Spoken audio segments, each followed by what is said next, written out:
The rain lashed down against my windshield like it had a personal vendetta, each drop smearing into silver streaks under the glare of passing headlights.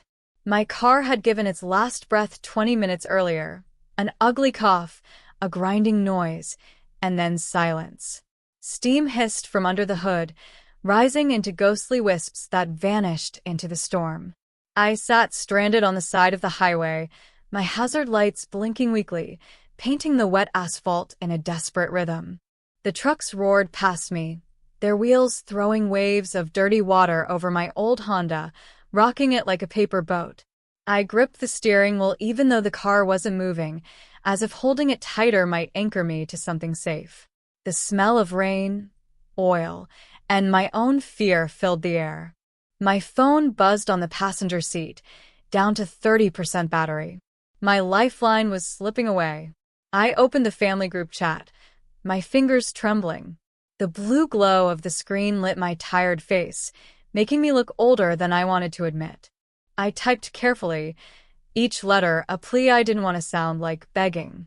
My car broke down on the highway. It's raining. Can someone help? The message shot off with a soft whoosh and then silence. I stared at the screen, praying for the 3 little dots to appear. Minutes passed. My breath fogged the glass, the air inside growing heavy and stale. I rubbed my coat tighter around me, remembering how the heater had died along with the engine. Finally, 3 dots. Relief swelled in my chest. My daughter. She would know what to do. Her reply came fast. 4 words. Call a tow truck. That was it. No. Where are you? No. Are you safe, Mom? Just cold. Practical dismissal. My stomach dropped, the relief in my chest collapsing into something sharp and bitter. Another message popped up. This time from my son-in-law, Milton. Can't leave right now. Can't leave right now. 15 minutes away, 2 cars in his driveway, but he couldn't leave. My mind flashed to last weekend, when I saw photos of him on Facebook helping his poker buddies move a couch. He'd been smiling, laughing, full of energy. But tonight? Tonight, I wasn't worth the effort. I stared at the glowing words until they blurred, until they felt like knives carving into me. The rain hammered harder on the roof, a percussion that matched the pounding of my heart. I thought about calling a tow truck, about the $150 minimum, about the fees for nighttime calls, about how my checking account barely held $247 after bills. Numbers I knew by heart. Numbers I lived and bled by. But I didn't text that. I didn't tell them my fear. I didn't explain that I was scared, sitting alone on a dark highway, trucks roaring by like monsters with glaring eyes. I didn't mention that my phone battery was slipping lower, or that I'd just come from my evening cleaning shift, my back aching from scrubbing other people's offices at 62 years old. No, I typed only, okay. 2 small letters. A lifetime of silence hiding behind them. I leaned back against the seat, the fabric damp beneath my coat. My thoughts betrayed me, dragging me backward in time.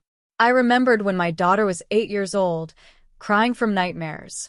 She used to crawl into my bed, her little body trembling as I wrapped her close. I'd whisper over and over, "I'll never let anything hurt you. You're safe with me." I remembered when my son was 15, his arm broken from skateboarding. He cried in my lap, not from pain but embarrassment. And I had stroked his hair, whispering, "It's okay. I've got you. I'll always have you." Those words lived in my blood. They were the promises that shaped my life. But now? Now, when I needed them, my children weren't whispering them back. They were typing 4 careless words. Call a tow truck.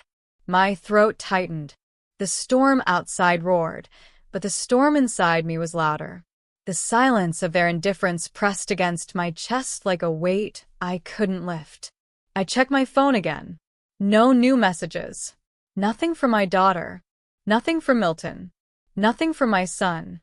Just silence. I closed my eyes, hearing the rain, the trucks, the faint tick of my dying hazard lights. For the first time in years, something inside me cracked. Not like glass shattering in a moment of drama, but like ice splitting across a frozen river, slow, deep, unstoppable. The silence from my family felt louder than the storm itself. And as I sat there in the dark, I realized this was more than a broken car. Something else had broken tonight. Something far more dangerous. When I finally made it home that night, it was past midnight. The apartment felt colder than usual, the silence pressing against me like another punishment. I dropped my soaked coat over the chair and stood in the dim kitchen, staring at my phone. Still no new messages. No, did you make it back safely? Not even a single missed call. I should have cried. That's what I usually did.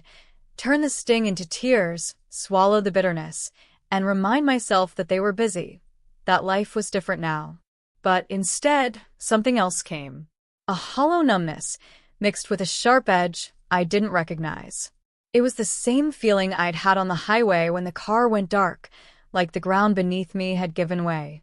I opened the drawer beside the stove and pulled out an old yellow legal pad. Normally, I used it for grocery lists for stretching $1 into meals for the week.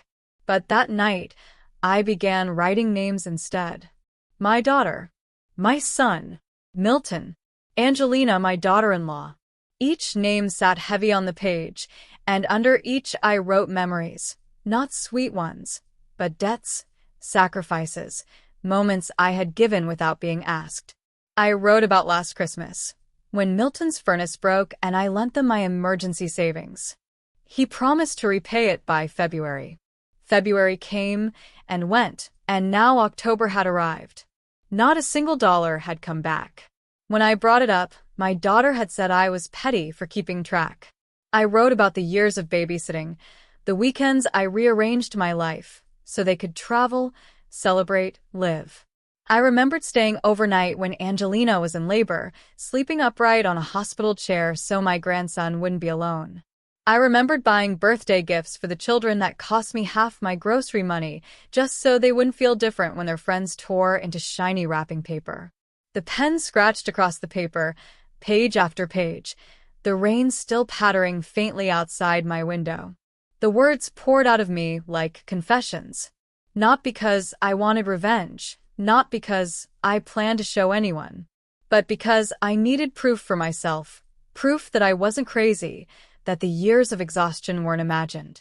Proof that I had given and given until there was nothing left but the empty quiet of this apartment. My chest tightened as I wrote about the ring, the one that had belonged to my mother. I'd given it to my daughter last year for her birthday, a gold band set with a modest but beautiful emerald, a piece of family history I had treasured. She'd thanked me politely, tucked it into a box, and never worn it. I'd seen it in her dresser once, still in the case, untouched, forgotten. A legacy wasted in a drawer. By the time I looked up, my tea had gone cold. The legal pad was half filled, my handwriting cramped and shaky. 27 years of single motherhood after their father walked away. 27 years of putting them first. And tonight, when I was stranded on a highway in the rain, they couldn't even lift a finger. The thought struck me like lightning. Love had become transactional in this family. My sacrifices were invisible the moment they were no longer useful.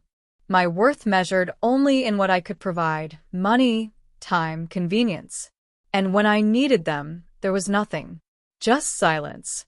I tore the pages out carefully and folded them into a neat stack.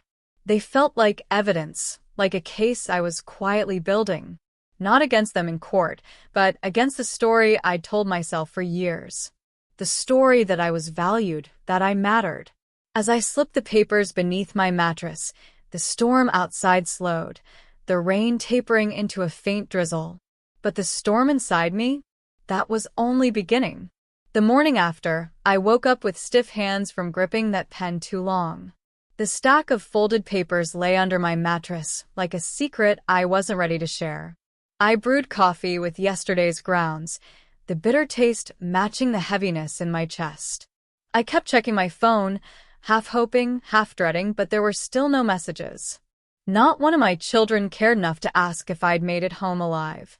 It wasn't until later that afternoon that my phone finally rang. My daughter's name flashed across the screen.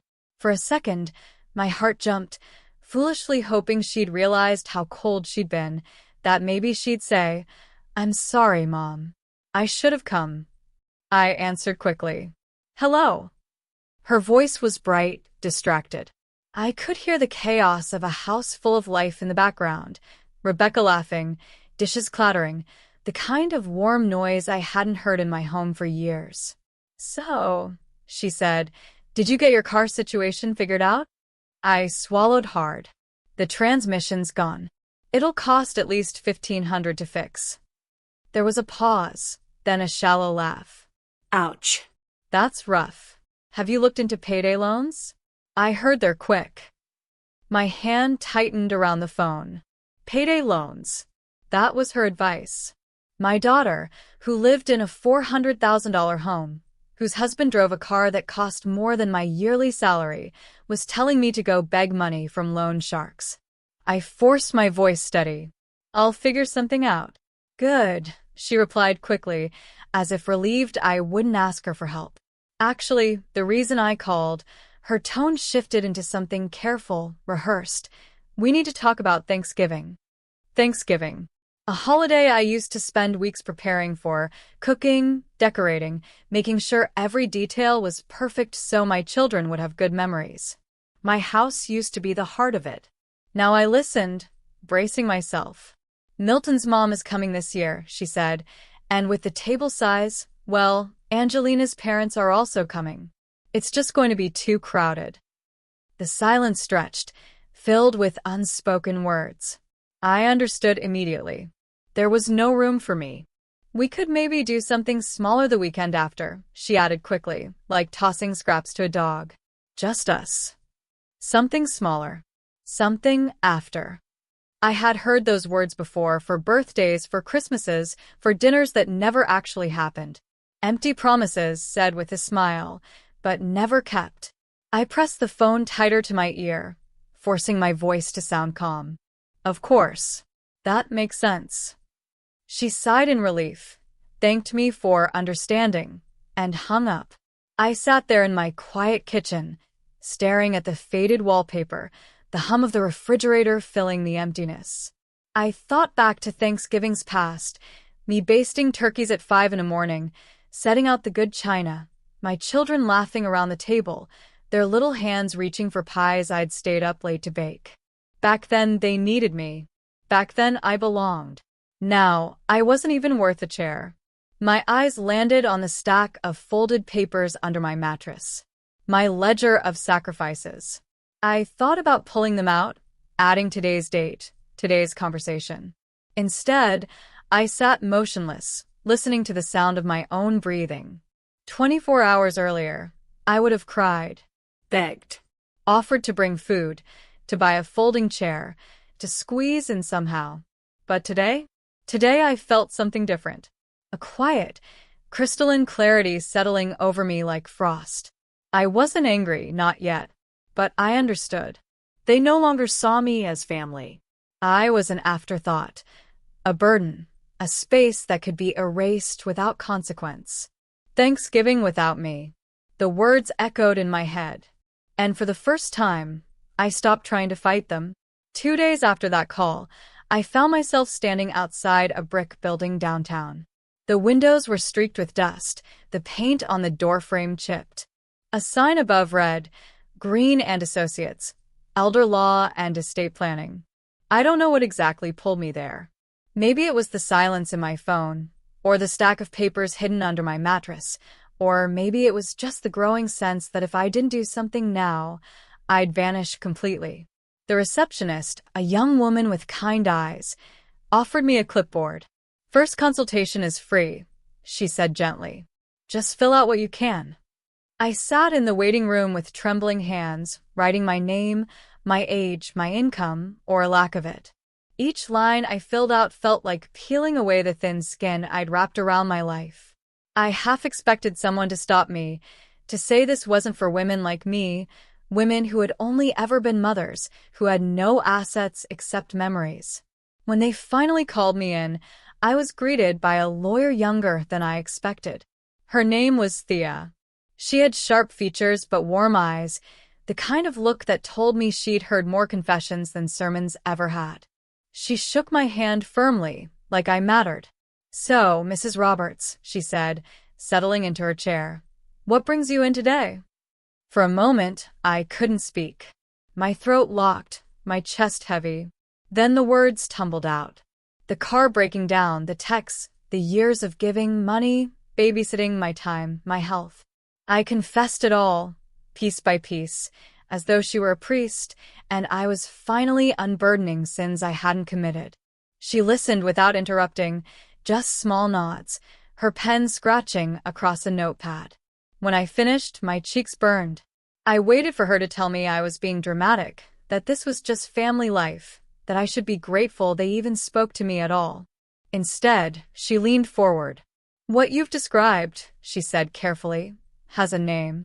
It's called financial elder abuse." The words hit me like a jolt. Abuse. I had never allowed myself to use that word. Abuse was something violent, something criminal, something done by strangers in shadows. Not my children. Not my daughter, who once clung to me during thunderstorms. Not my son, whose broken arm I cradled against my chest. She kept talking. When adult children take advantage of a parent's finances, time, or resources without repayment, or worse, without gratitude, that's a form of neglect. And when you feel obligated to keep giving because you fear losing their affection, that's abuse too.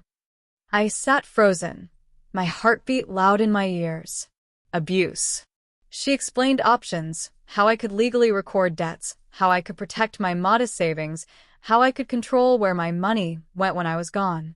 She talked about wills, powers of attorney, the rights of elderly parents.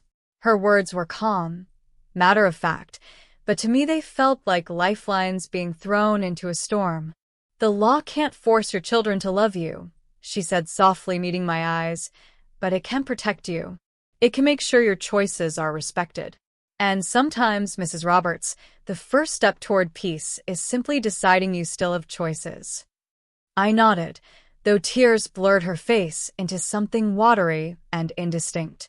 For years, I thought I had no choices left. I thought my role was carved in stone. Mother, provider, invisible servant. But here was a stranger, telling me I had the right to redraw the script.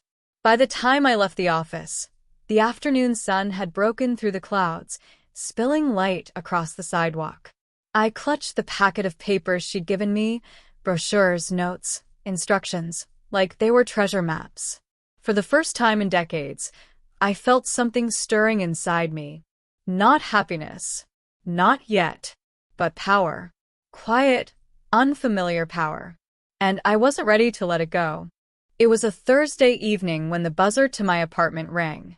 I wasn't expecting anyone. I almost didn't answer. I've learned silence can sometimes be safer than company, but when I peeked through the peephole, I froze. A young girl stood in the hallway, her dark hair plastered damp from the drizzle outside. She shifted nervously, glancing over her shoulder, and for a moment I didn't recognize her. Then I saw her eyes, familiar, cautious, and too old for her 16 years. It was my granddaughter, Rebecca. I buzzed her in, my heart thudding. She had never come to see me alone. In fact, I wasn't even sure she knew where I lived. She climbed the steps slowly, her backpack heavy on one shoulder, her sneakers squeaking against the floor. When she stepped inside, the warmth of my tiny apartment seemed to surprise her. She looked around like she was entering another world, smaller, humbler, but somehow calmer than the chaos of her parents' house. "Grandma?" she asked softly, her voice unsteady. I nodded, suddenly unsure what to say. "How did you know where I live?" "I looked it up online." She tried to sound casual, but her hands betrayed her, twisting the straps of her backpack. "I overheard Mom and Dad talking. About you. About your car breaking down. They said you were being dramatic, that you always make money problems bigger than they are. Her words cut deeper than she knew. I lowered myself onto the couch, my knees trembling. So that was how my daughter spoke of me in her own home. Not as the woman who sacrificed everything for her, but as a burden. Rebecca bit her lip. I didn't believe them. I wanted to see for myself. She unzipped her backpack and pulled out an envelope. She held it out to me with both hands, her fingers shaking. I brought you something. I frowned. What is it? Money, she whispered. $400. I've been saving for my job at the ice cream place. It's not much, but it can help with your car. Tears stung my eyes. Rebecca, no. I can't take your money. You need this for yourself. Her jaw tightened, stubborn in a way that reminded me of myself decades ago. You took care of Mom when she was my age. You took care of Uncle Ivan. You worked and gave up everything so they could have more. Well, now it's my turn. I shook my head, my voice trembling. Sweetheart, you're 16. You shouldn't have to carry this. Her eyes met mine, steady and fierce. And you shouldn't have to sit on a highway alone in the rain. You shouldn't have to pretend you're okay when you're not. Not with me, Grandma. Not anymore. The words shattered something in me. I pressed the envelope against my chest, not because of the money, but because of what it meant. Compassion. Real, selfless compassion from the youngest member of the family, the one who should have been shielded from these burdens. We sat together for hours, talking. She told me about school, about the boyfriend her parents didn't approve of, about her dreams of college, and how she was saving every penny because she'd seen what depending on others could cost. I told her, carefully, about the library job I was considering, about the elder community I'd found online, about the thought, still half-formed, that maybe it wasn't too late to build a different life. At one point, she looked around my apartment and frowned. Why don't you have any pictures of us up? My throat tightened. The empty frame still sat on my shelf, where I'd quietly packed away the photos after years of being excluded from birthdays, vacations, holidays. Because it hurts, I admitted softly. Because every time I look at them, I remember how far away I've been pushed. She reached across the table and took my hand, then put up new pictures. Pictures of us. Me and you. Starting now. I smiled, though tears slipped down my cheeks. For years, I'd lived like a ghost in my own family story. But here, sitting across from this young girl who carried more courage than her parents combined, I felt seen. Truly seen. After she left that night, I unfolded the envelope again.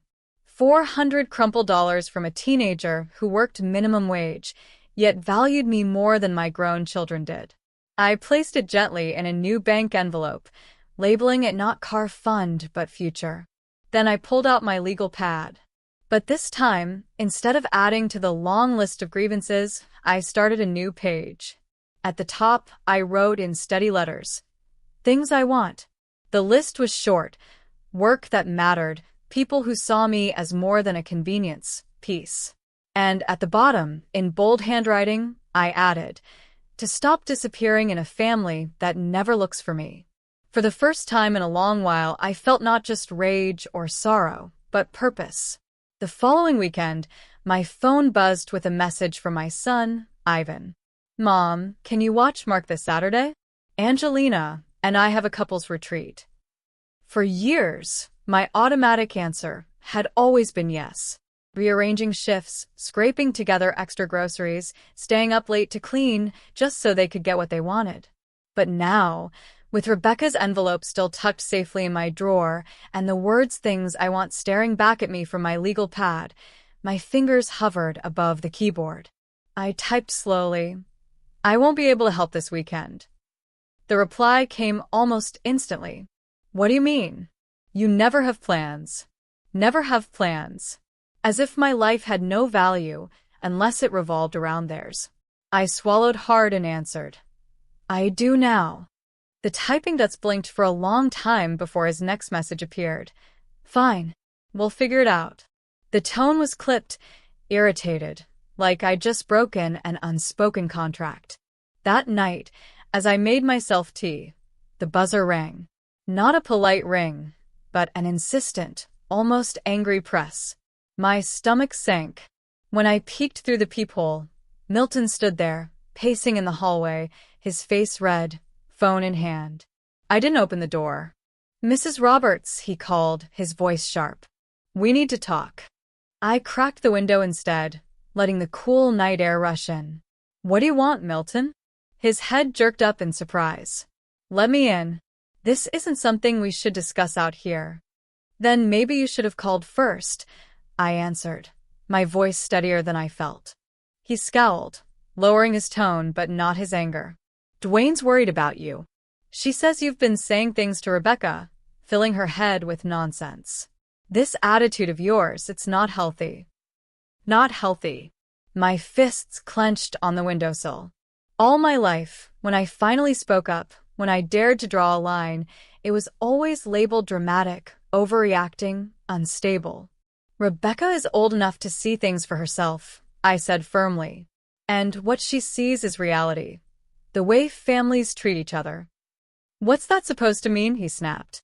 "It means," I said clearly, my voice carrying out into the courtyard, "that your 16-year-old daughter has more compassion than you and my daughter combined." A few neighbors had stopped to look up at the commotion. Milton's face darkened, his jaw tightening. For once, the power had shifted. He wasn't the calm, controlled man standing in his large kitchen, sipping wine and making decisions. He was a flustered figure, standing on the street, with me above him, holding the higher ground. He sputtered, then finally turned and stormed toward his car. Tires squealed as he pulled away, his anger marking the pavement instead of me. I shut the window slowly, my heart pounding. My hands trembled, not from fear, but from the raw adrenaline of defiance.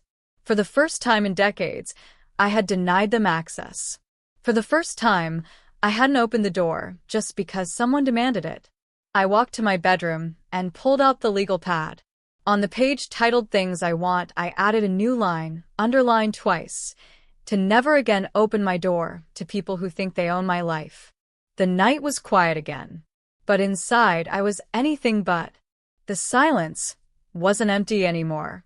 It was full of boundaries being built brick by brick. And once you start building walls, you realize how much stronger you can be inside them. The days after Milton's outburst were strangely quiet. My phone rang often, but I let most of the calls go unanswered. When I did pick up, it was the same pattern, concern that wasn't real concern, questions disguised as control. "Mom, what's going on with you?" Ivan asked one morning, his tone sharp. "You're acting differently." "I'm not acting differently," I told him. "I'm living differently. There's a difference." He didn't understand. None of them did. What they didn't know was that I had already made a decision. I had sat across from Thea, the lawyer, again. She had walked me through the paperwork, the steps, the options. And for the first time in decades, my life began to look like something I could shape instead of something I was trapped inside.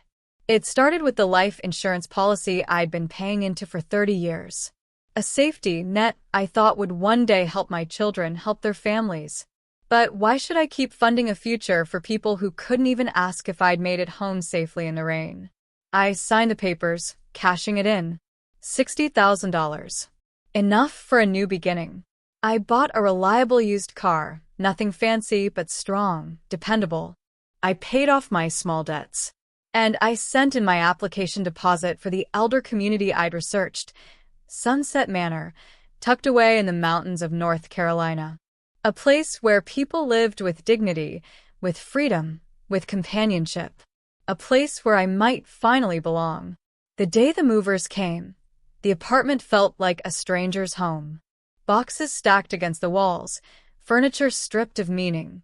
Rebecca had helped me pack, her young hands wrapping fragile plates, her laughter filling the empty rooms. She had looked at me with a mix of awe and pride. "You're really doing this, Grandma." "I really am." At 7 sharp, the moving truck pulled away, carrying my new life inside its steel belly. I lingered behind, doing one last walkthrough. The rooms echoed with years of sacrifice, meals skipped, birthdays alone, phone calls cut short.